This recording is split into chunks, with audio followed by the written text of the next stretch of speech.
Sa isang pirasong panggatong lang ay kaya na naming makapagluto ng ulam at makapagsaing ng kanin. Dito sa aming probinsya, ito yung tinatawag na sansan. Itong sansan ay napakadaling gawin. Gumamit lang kasi kami dito ng lata sa pintura. Ito yung mga lata na tinatapon lang dyan sa daan pagkatapos magpintura sa mga bahay. Pero dito sa amin, tinuturing namin itong kapaki-pakinabang. Akalain mo hindi kami epektado sa pagtaas ng presyo ng gasol. Gumamit lang kasi kami ng mga patapon na ng mga materyales.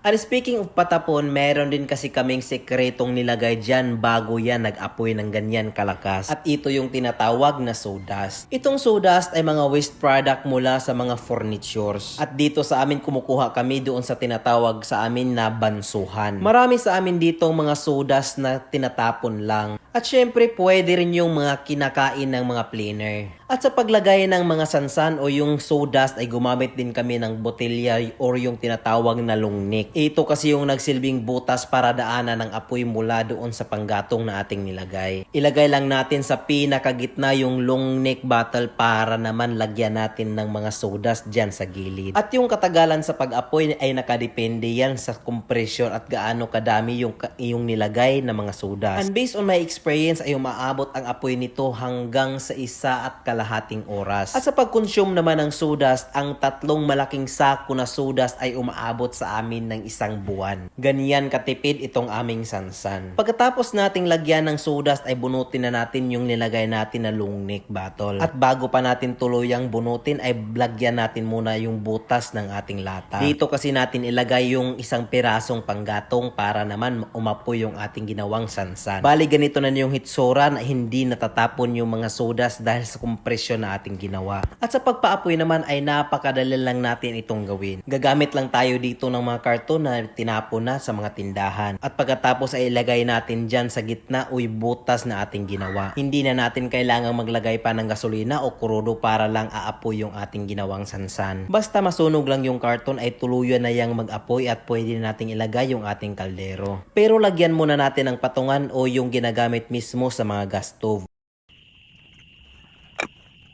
So itong aking niluluto nga pala ay isang lugaw.